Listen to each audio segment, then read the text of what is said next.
Hello, everyone. My name is Gigi Bisong, and I am a storyteller, I am a speaker, and I'm a transformational coach for women. And today I'm talking about a topic that's really close to my heart and something that I've really been diving deeper in these past 6 years especially. And that is creating life to be a meditation. I am a meditation teacher as well, and I love creating spaces for women, especially to come and to deeper relationship with themselves, into deeper relationship with spirits. But what I really love more than anything is bringing that intentionality and that deeper relationship with spirit into your lives, weaving it into every single moment. So it's not just happening on your meditation pillow, and it's not just happening on your yoga mat, but it's happening through all of your life, with your relationship with yourself, with your children, with your loved ones, and just how you move about your day. And I'm not sure where your personal meditation journey is at right now and how often you meditate, but I do want to share a few just practical principles for me on creating life to be a meditation. I will be going over about 4 different steps. And since I am a storyteller, I will be also weaving in stories into each and every single one of these steps. I feel like stories are a beautiful way to bring you into exactly how to bring these steps and these moments into your life by hearing how I brought them into mine. And so I really want to begin with laying the foundation of meditation. Many people look at meditation very differently. The ways that we meditate can look very different from each person. And also how we like to see meditation can be different. And so number one, I like to give a space where we can be very open and more curious about how we meditate, where there isn't a right or there isn't a wrong, but it's more about creating this intentional space to tune in and to tune out the world around us and to tune in, and to also create a sacred space to have awareness and to have intentionality. And for me, that might look like even just beginning with 5 minutes a day. I think it's important not to put all these boxes and labels on how things should be. I feel like that's the opposite of meditation, which is for me awareness, and which is for me curiosity and being at one with.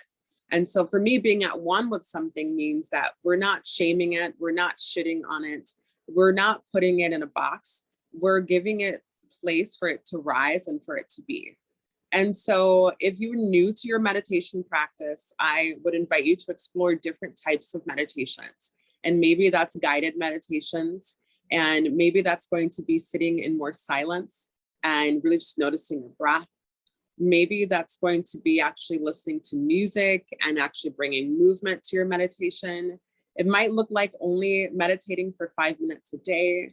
Maybe it's not at all about removing your thoughts. Maybe it's actually being comfortable with your thoughts and being aware of them.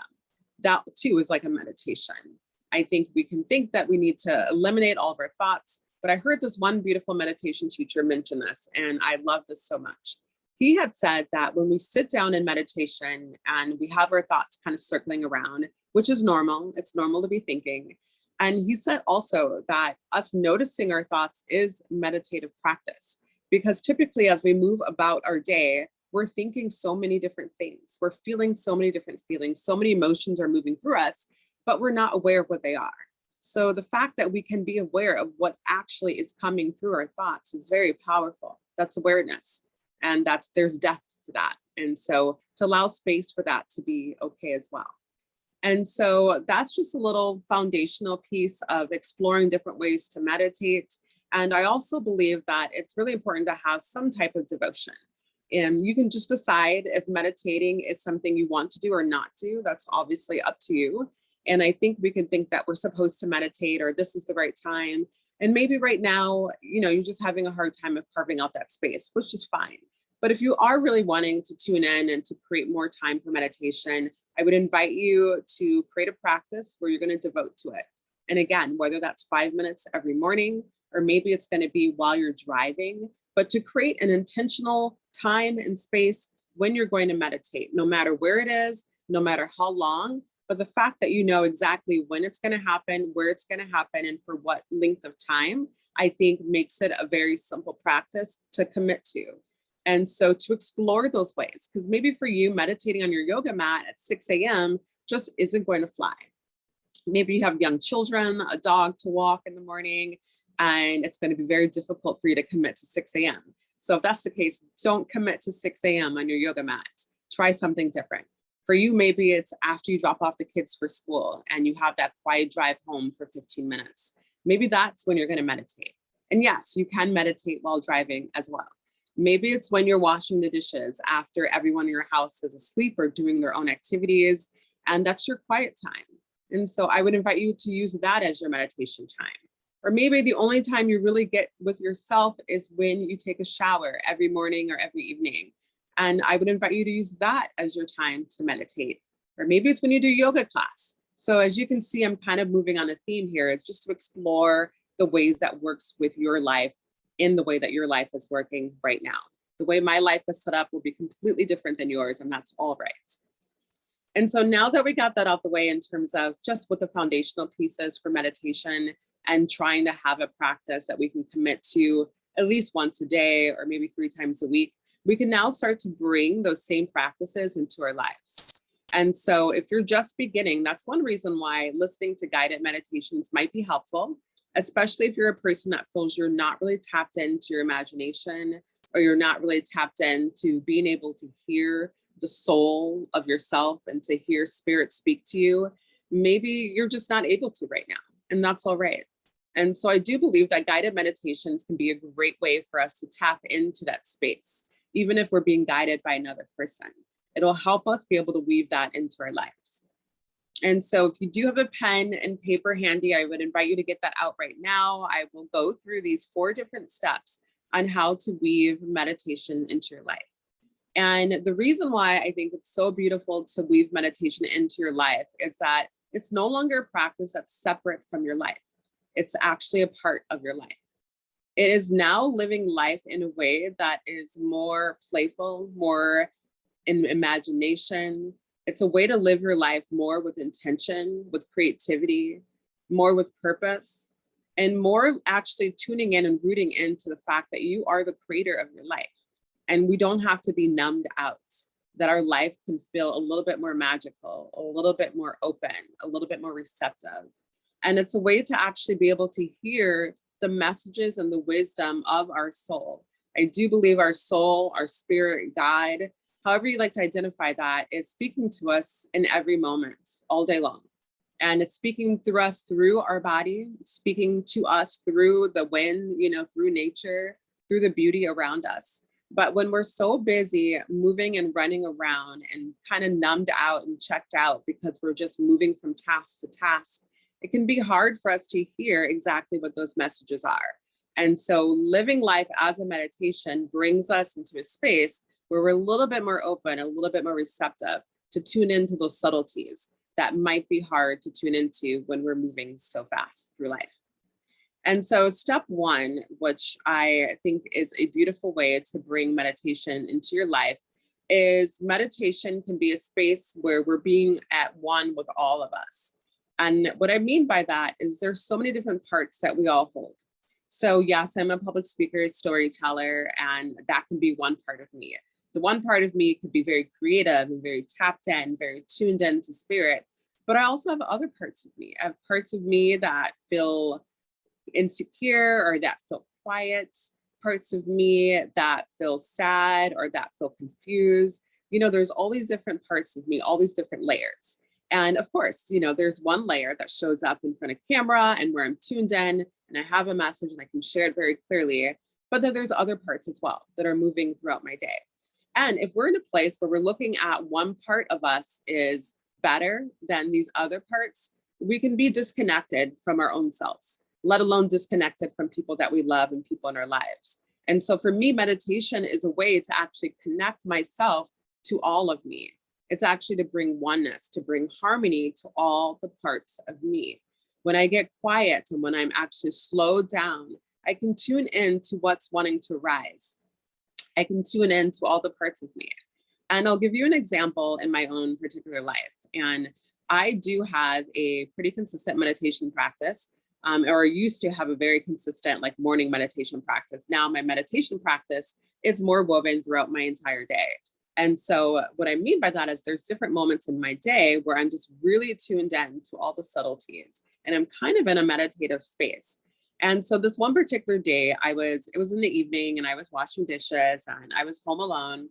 And I had actually a really beautiful night. It was a beautiful evening. I had friends over and I felt really loved and really enjoy. And it was actually like one of the days that everything was really going really, really well.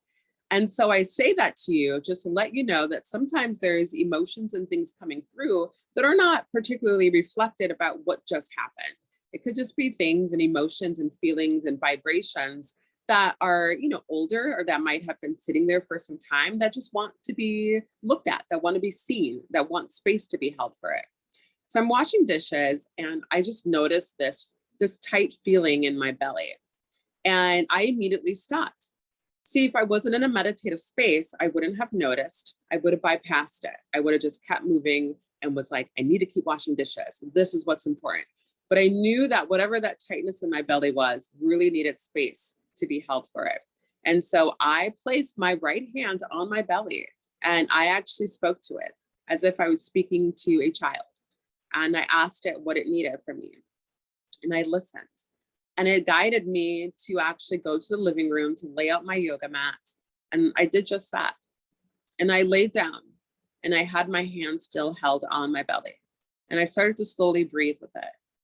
And then my belly told me that it really wanted me to invite in my parents and not my actual parents. It wanted me to invite in my imaginative parents, like the parents that I would, imagine that like would give me all the love and all the attention and everything that I needed to feel really nourished as a child. So I brought them in. And so they looked different than my actual parents and they didn't say much to me. When I started to cry, like I physically was crying, like actually crying on my yoga mat. And I was just bawling my eyes out. And my parents that I had brought in my imagination were holding me. My dad was holding me on my shoulder. My mother was massaging my legs and my arms. And they both were just humming. And they were just looking at me with these eyes that just said that I love you, eyes that said you're perfect.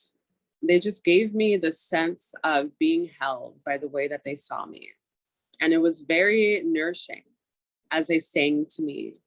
And then they also brought in food and they started to feed me these fresh fruits. And they were just looking at me in pure adoration. And they actually end up bringing in their community members. So other elders, other people from the community started to circle me. And they all just started to massage like my feet, my legs.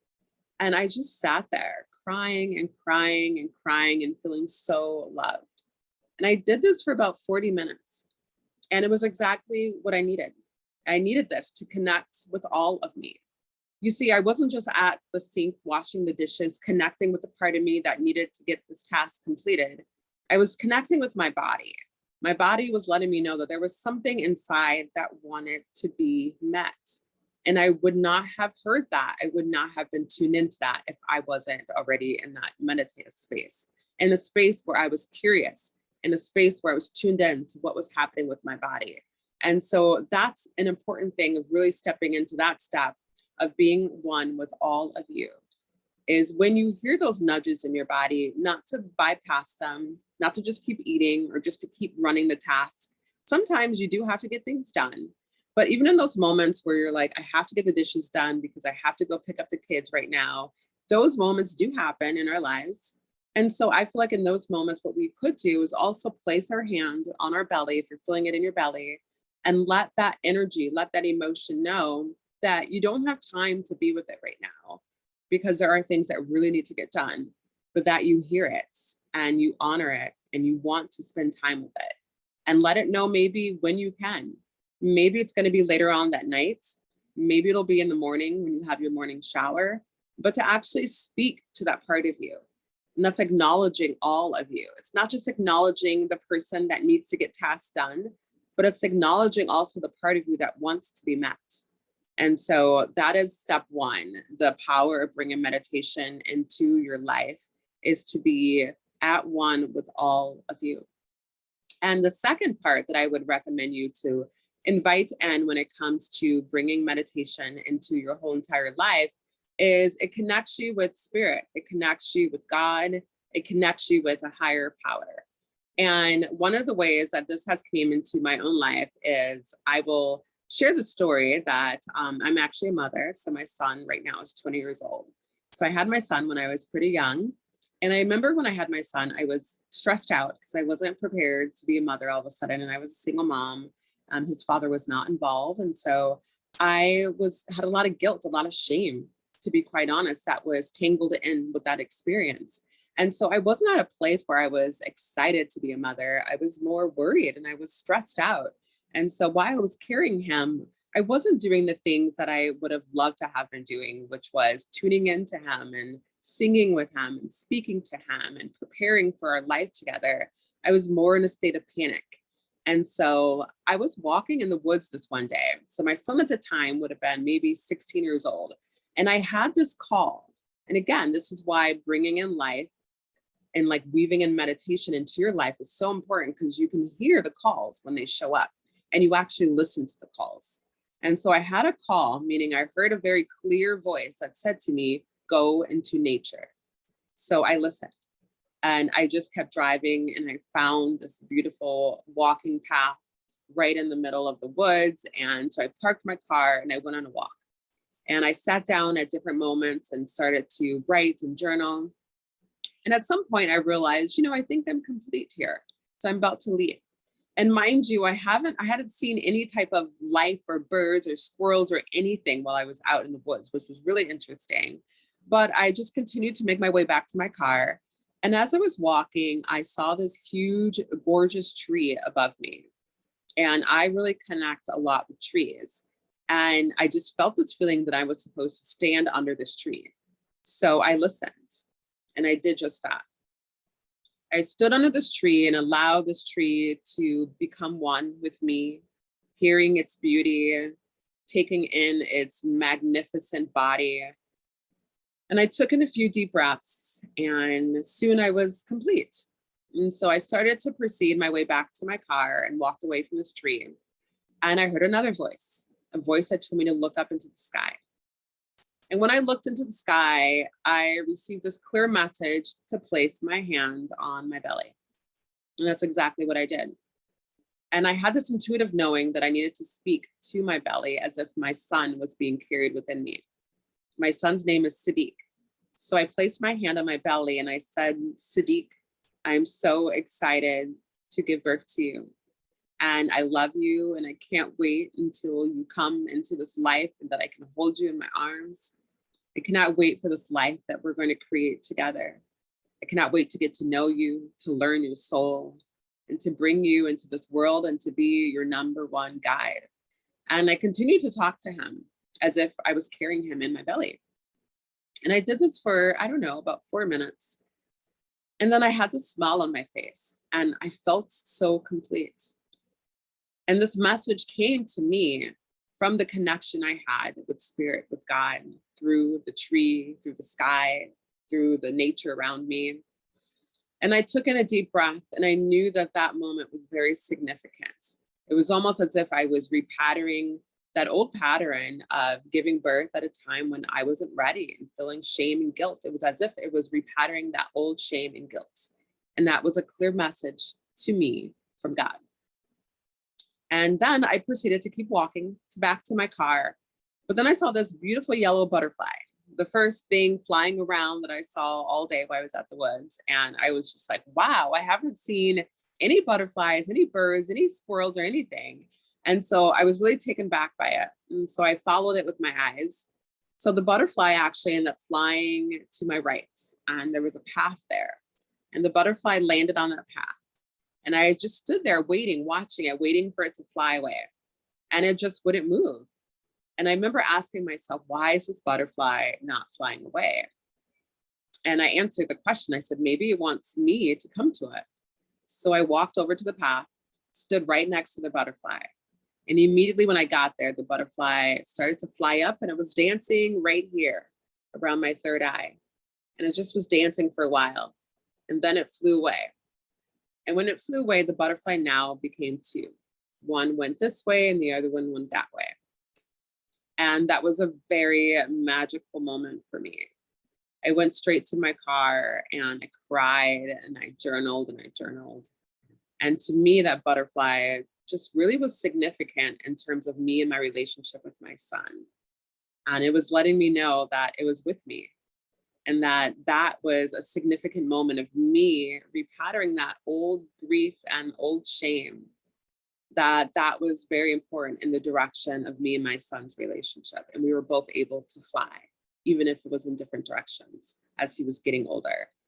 And so for me, that's one of the beauties of bringing in meditation into your life, is that it allows you to connect with God in every moment, and in moments that you didn't plan to.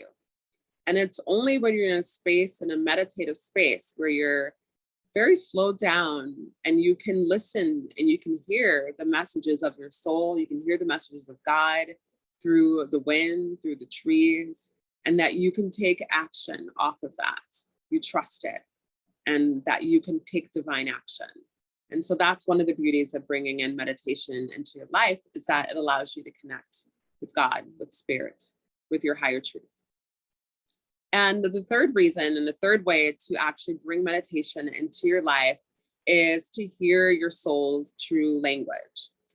And for me, one of the times that I heard my soul's language, I hear it often. Again, I really live my life this way, where I'm pretty tuned in. Obviously, there's moments when I'm really task oriented and I'm moving and I'm rushing and I'm a little stressed out, of course. But for the most part, I live in a state of where I'm pretty tuned in and really aware, and allow myself to connect with my body, with all parts of it. And this one particular day, it was another day, I was actually having a really great day. And I heard this call to go into meditation. And so I listened. And so I sat down and I closed my eyes.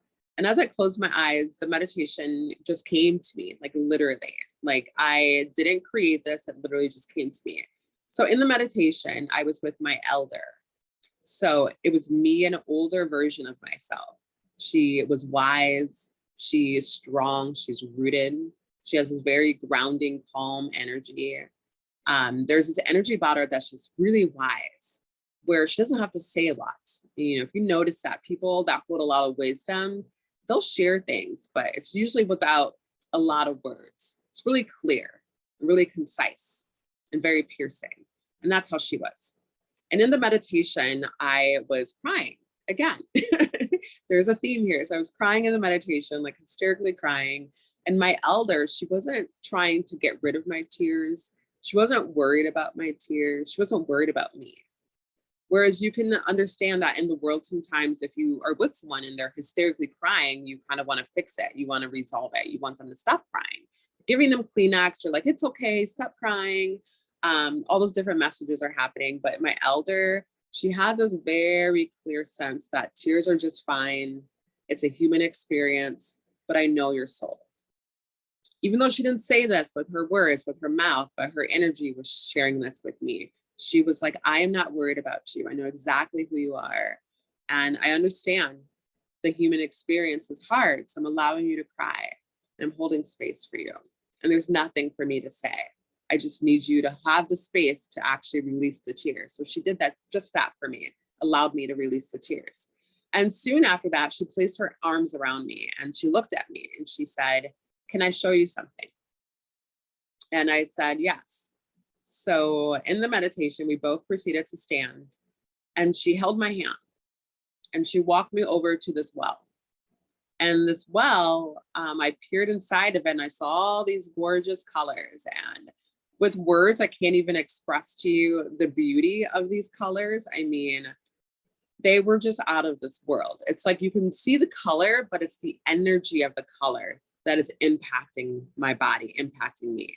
So I was overtaken by the beauty of all these colors dancing together in this well. And she pointed to this one speck of purple. And she said, my dear, that's you. And when I looked at that speck of purple, it was just so gorgeous. Like the most gorgeous thing I've ever laid my eyes on.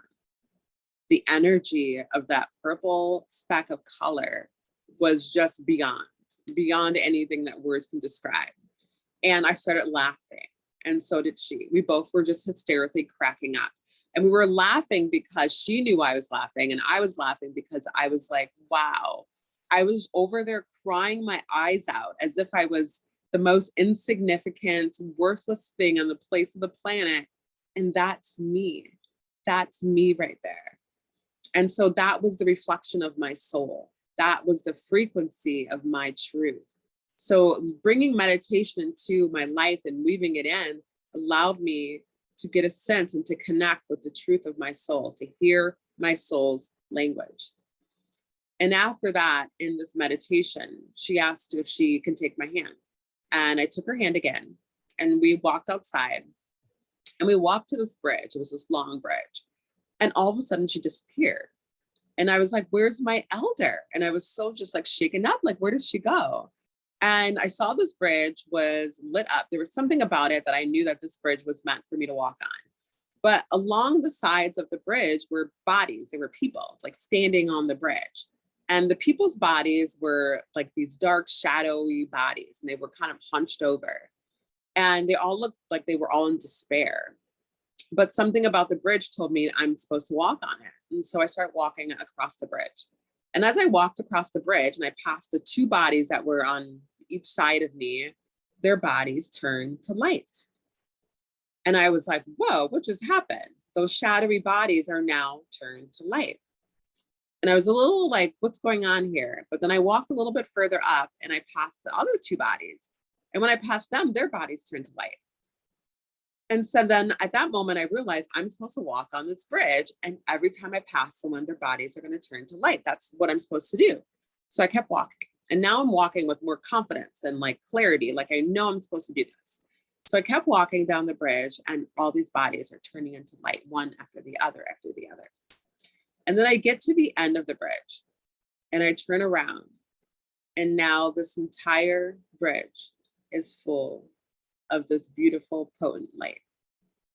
And the light was just so gorgeous. I turned around to try to find my elder to thank her. And then there she was, standing at the end of the bridge. So I leaned in and tried to wrap my arms around her to hug her. And as I did, she became me. We became one. And the message that I received was that you don't have to do or be anything other than you to make an impact in this world. And so for me, that was me connecting with the soul of me, with the language of my soul, which for me was only able to happen by living life as a meditation, by being so tapped in and so aware that in that moment while I was seated in my living room and I heard that call to go into meditation, I was aware enough and tuned in enough where I could listen. And so that's one of the really beautiful big benefits of living life as a meditation, is by actually being able to connect with your soul and the language of it. And the more times that you connect with your soul's language, I believe the more that we can hear it, and the easier it is to understand the messages that it's trying to convey to us all the time.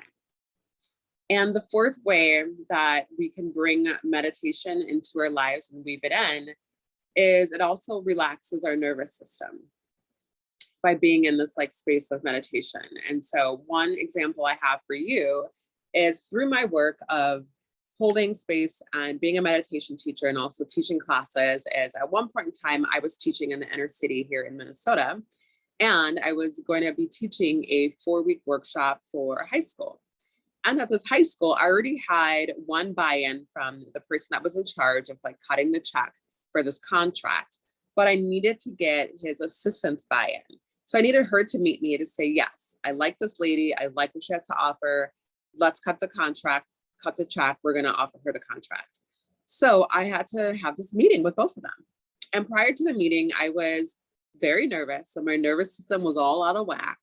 And I was a little stressed out, a little insecure, not sure if she was going to like me. And so I really wanted this contract. So before going into the meeting, I remember sitting in the car and I remember meditating. I went into meditation and I brought in this energy of light. And I brought in this energy of honoring my own gifts, honoring my own light. But then I also brought the light of the two people I was about to go into the meeting with. honoring their light, honoring their purpose, honoring their gifts. So I held all three of our gifts, of our purposes, and I held them like in the space in honor of love. And that every single one of us had a very unique imprint and was very different from the others. And one wasn't better or worse than the others. And so that released my insecurity. And so all of a sudden my nervous system relaxed and I was able to walk into the meeting with confidence. So I walked into the room and I was feeling really rooted in myself, really grounded, and also very much still honoring the two people I was meeting. And I wasn't putting myself above them, but I was looking at it as we are all needed and all of us are a reflection of love and light. So I sat down speaking to them, letting them know about the program I was intentionally trying to bring to their group. And at some point I started to get insecure again. My nervous system was all out of whack again. And all of a sudden I didn't tune into my own light, to my own gift, my own purpose. And I started to get really insecure. And when I started to doubt myself, I noticed looking at them, they started doubting me as well. They no longer were like, yes, we buy into what you're offering here. They looked like they were skeptical. And then I brought in the light energy again. I rooted myself in my own light, in my own gifts, and I honored theirs as well. All of this is happening internally, right? And as I did that, as I tuned into my own light, honoring it, loving it, and holding space for their gift and their light as well, then in that moment, when I looked at them, I could tell they were a yes. They were a yes to my contract, a yes to what I had to offer. And I kept flip-flopping throughout the whole meeting. The times that I was insecure and I had lost my connection to my light, or I had lost the connection to honoring their gifts, they did not trust me. I could see it in their eyes. And the moment that I was connected and rooted in my own authentic truth and my own light, as well as theirs, only in that moment I could tell that they were a yes to me. So this kept going back and forth as I kept going back and forth internally, but I stayed more connected to my light, more rooted in that. And so by the end of the meeting, they said yes, and they offered me the contract. And so I was able to walk away with this new program that I was going to create for them. And so this to me was a very beautiful signal in terms of how meditation can relax our nervous system and can bring us out of the state of feeling unworthy and feeling like we need to freeze or we need to run, and actually bring us into a state of being very rooted and grounded. And I was only able to do that because of my ability to tune in and to be in a meditative state while I was in relationship with others. I wasn't just on my yoga mat. I was in a coffee shop, a noisy, busy coffee shop with two other people who were also talking to me. There was a lot happening in that moment. But the fact that I could still be in a meditative space brought me so tuned in that I was aware of those subtleties, those tiny subtleties about how I was showing up in that space, which allowed me to eventually really master my own nervous system in a way that I was able to convey my own soul, my own essence, and not just convey the part of me that's freaked out and nervous and insecure. And so that to me is one of the powerful ways of bringing a meditation into our actual day-to-day lives. And you might be saying or asking to yourself, okay, well, that's great, especially if you don't meditate that often. How practically can you do this? Like, what are the tools? So I'm going to go now into some of the tools that you can bring into your life and play with that to see if this can help. And number one is breath. Breath is a powerful tool. And maybe you've tried breath work before. I'm not a breath work facilitator, but just even tuning in and being very playful and creative with how you use your breath can really be a powerful tool. And so some ways you can do that is by even just like bringing in breath through the nose and exhaling out the mouth. And noticing what that feels like, what that does to your body, just the slowness of it. Or maybe even playing around with breathing through your nose and exhaling through your nose.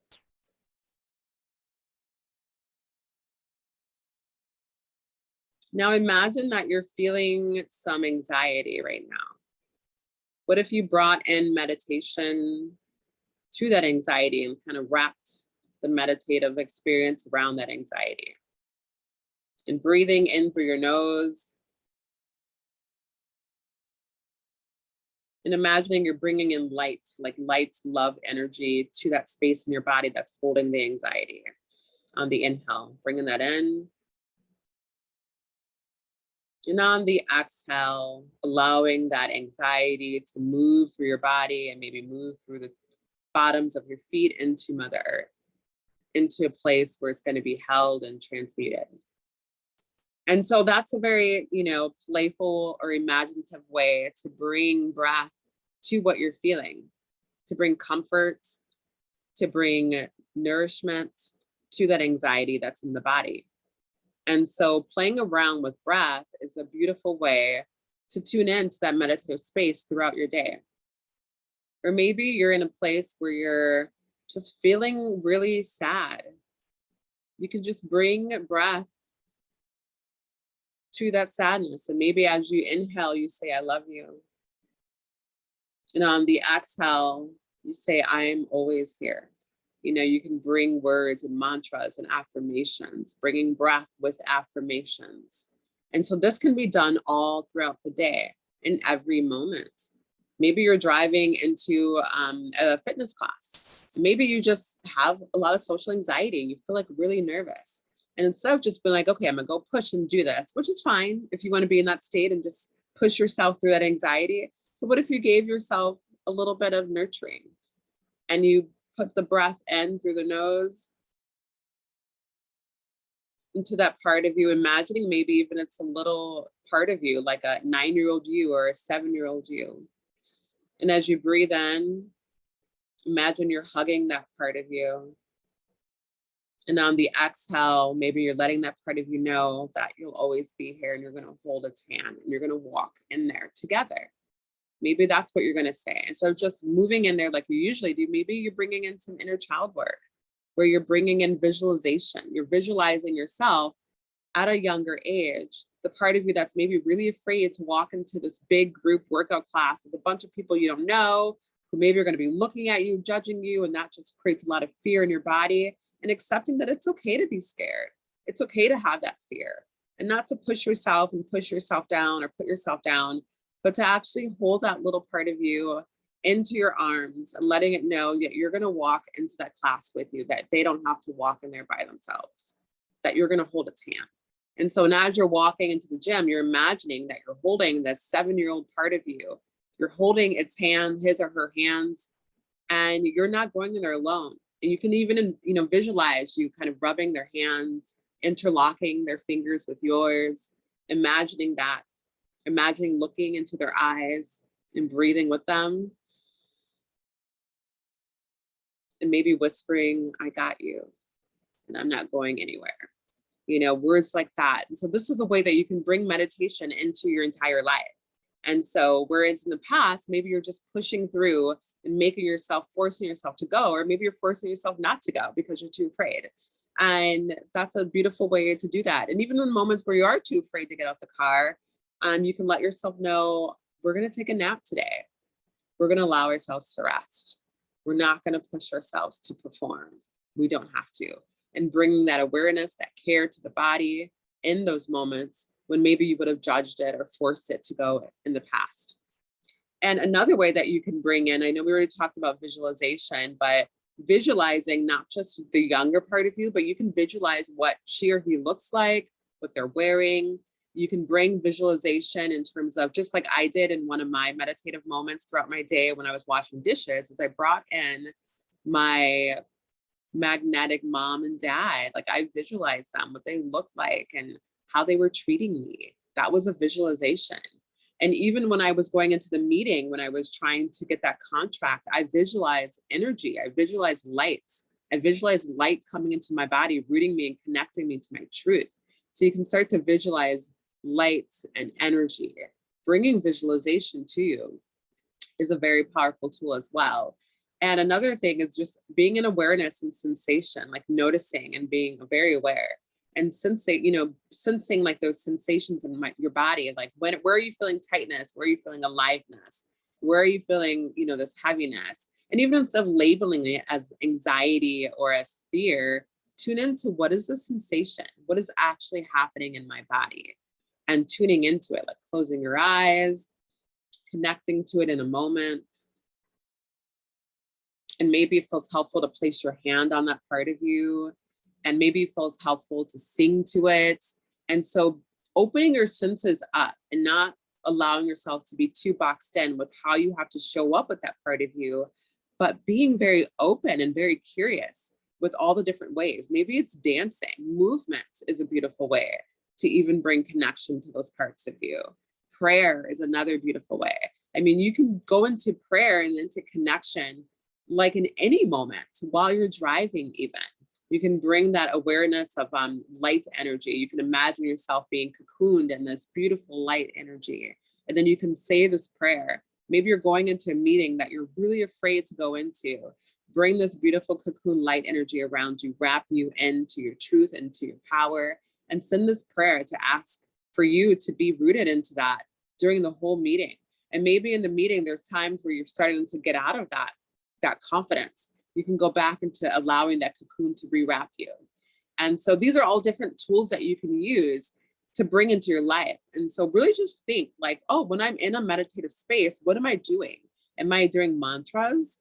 Am I doing different kriyas? If you're doing like Kundalini, if you're bringing in different sounds, maybe like sounds that you're bringing in. And so maybe you're a person that listens to like sound bath meditations. And so granted, if you're driving, you're not going to be able to, maybe do that if you don't have all the tools, but you can hum that humming sensation, that sound. You can do that while you're driving. You can do that anywhere. You can even do that while you're in line at the grocery store. And so think about all the different ways that you meditate, or if you listen to meditations, how does a meditation teacher guide you into a meditative state? Bring those same tools and practices into your life, into different moments as you're living your life, as you're at the bookstore picking out your favorite book, as you're at the bank about to deposit money, but you're in line and you're noticing you're feeling agitated or annoyed. Bring in some of those tools, maybe quietly hum to yourself and connect to all the awareness around you. And so these are ways that you can bring meditation into your life. And so I hope that you bring one of these or all four of these different ways and start to play around with them and get curious. More than anything, I think curiosity, play, and deep awareness and intentionality is very important. So as long as the intentionality is there, I think the rest will fall into place. Thank you all so much for listening to this talk. And if you're curious and finding out more about me, you can find me on my website, which is gigibisong.com. That is Gigi, B like boy, I-S like Sam, O-N-G, and that's .com. And I'm also on Instagram at Gigi_Bisong. So thank you all so much and happy meditation time.